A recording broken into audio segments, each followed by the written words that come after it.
Hello everybody and welcome back to the course. So in the last session we learned how to check whether a condition is true or false, and Python returned us a true or false, which are so-called Boolean objects. So typically checking whether a condition is true or false is only 50% of our job, because in real world situations we first have to check whether a condition is true, and if so we have to take action 1, and if false we have to take action 2. So here's the point where we introduce if, elif and else statements that are doing a very good job here in Python.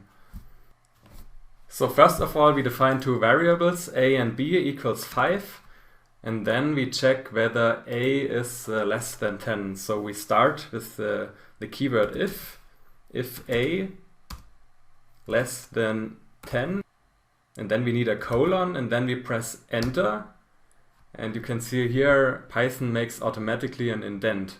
And now we have to define what our action is here if our statement here is correct. So obviously our statement is correct. So our action should be, please print me a is less than 10. So let's check what happens if we run the cell. So we get a is less than 10, and that's correct. So now what happens if we change here the comparison operator to a is greater than 10? So obviously this statement is false. So let's see what happens. So Python prints nothing. So the statement is not true, so we don't have to take action 1, which is print a is less than 10. So now we have to define an alternative action. And there we introduce the keyword else.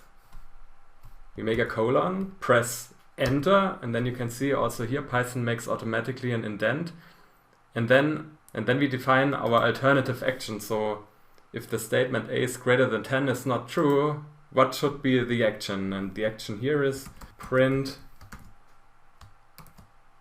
a is not greater than 10. So let's see what happens if we run the cell. We get the message a is not greater than 10, and that's correct. So now if we change again here the operator, so a is less than 10, and we execute again, then we get again a is less than 10. So what Python makes here internally is actually checks whether the condition here is true, and then as it is true, it takes the action print, and then Python stops. So there are some sources for mistakes here in if statements. You need to make the colon here. If you forget the colon, then we get an error message. So the colon is important. And also here the indent. You have to make the indent here. If you don't make the indent here, you get an error message. And typically Python makes the indent automatically if you press here enter after the colon. And you can also, by pressing the key tab, you can make the indent here. And also for the else statement, so the else statement should have the same indent as the if statement. So if the else statement has another indent, it also doesn't work. So the else statement should have the same indent as the if statement. And the action here, in this case, the print statements, should have an indent. So this is here correct. All right, so let's move to another example and we compare a and b. So if a is greater than b, which is here not the case, then please print a is not greater than b. So if this statement is not true, Python then checks if our alternative condition, elif, so that's the keyword for checking an alternative condition. So else if a is less than b, which is here also not the case, please print me a is less than b, and this is also false. So Python continues, and then there's the else statement. So if condition 1 and condition 2, they are both false, then in all other cases, please print me a is equal to b. And here in this case, of course, Python prints a is equal to b. And again, what Python does internally, it checks the first condition. If it's true, it takes action 1 and stops. And if condition 1 is not true, it checks condition 2. And if condition 2 is true, it takes the action of condition 2 and then stops. And if all statements or all conditions are not true, then Python does the action which is determined by the else statement, so for all other cases. And we see now in the next example that we can have more than one elif statement. So now let's assume that we are ordering some goods in an online web shop, and yeah, we get some discounts depending on our price. And there are some discount intervals. So if the price is lower than $50, we get a 0% discount. If it's between 50 and 100, so 50 including until 100 excluding, we get 10% discount. If our price is in the interval 100 including till 200 excluding, we get 20% discount. And if our price is equal or greater than $200, or we get a discount of 25%. We can transform this into a code and say, so if our price is less than our discount interval at position 0, so if our price is less than 50, we get a discount of 0%. And then elif, so if this statement is not correct, but price is less than 100, we get a discount of 10%. And if also this condition is not true, then we check if our price is less than 200. And also if this is not true, then we know that our price must be greater than 200 or greater or equal than 200. And in all other cases here, greater than 200, our discount is 25%. So now let's check this. Our price is $75. And we run here our if and elif statements. Our after discount price is 67.5. So we get 10% discount because our price is in the interval 50 to 100 where we get 10% discount.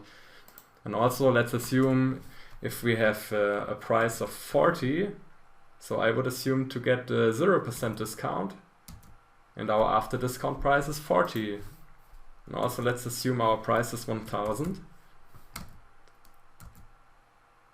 We get an after discount price of 750, so we get 25% discount.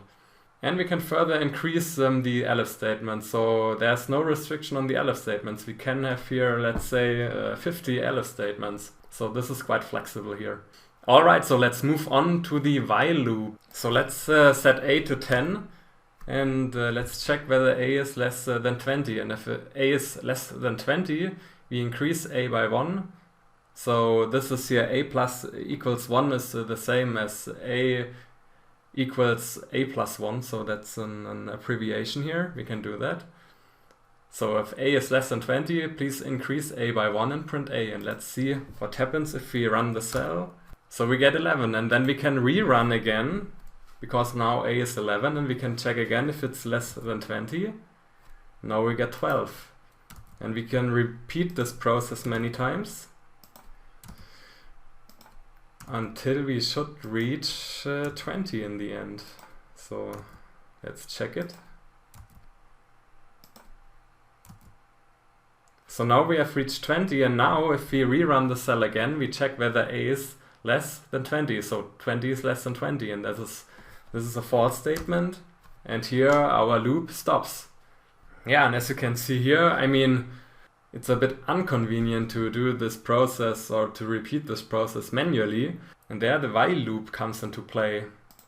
So we actually do the same task as here above, but introduce the while statement, and we define a equals 10, and then we make an repeated if statement and check whether a is less than 20, and if it's the case, we increase a by 1 here and print a. And so now let's see what happens. So Python automatically does the repetition of our if statement. So here the first check is a is 10. So the first step is Python checks whether 10 is less than 20, and this is the case. It increases a by 1 and prints a. And now Python repeats the process. So it takes a equals 11, checks whether it's less than 20, that's correct.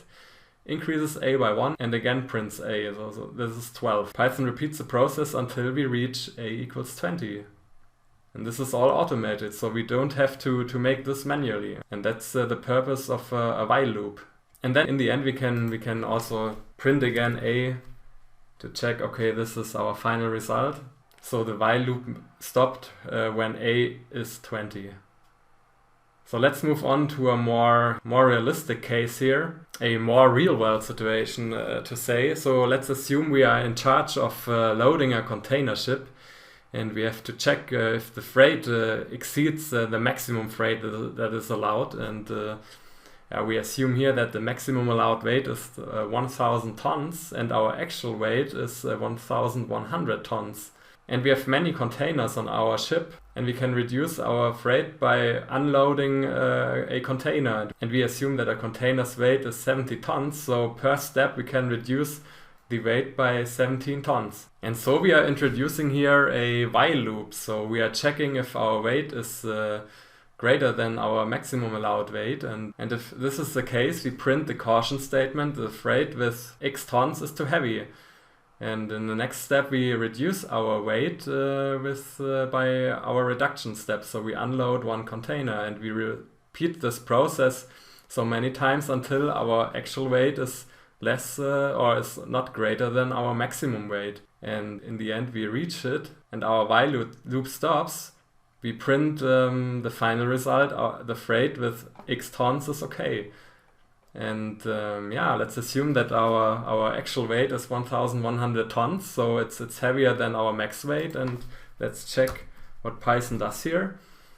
So it first checks if our initial weight 1,100 tons is okay. No, it's not okay. Then it reduces our weight by 17 tons, and also 1,083 tons is too heavy, and it repeats the step so many times until we reach a freight of 998 tons. And here the while loop stops, and we get a printout that 998 tons is okay.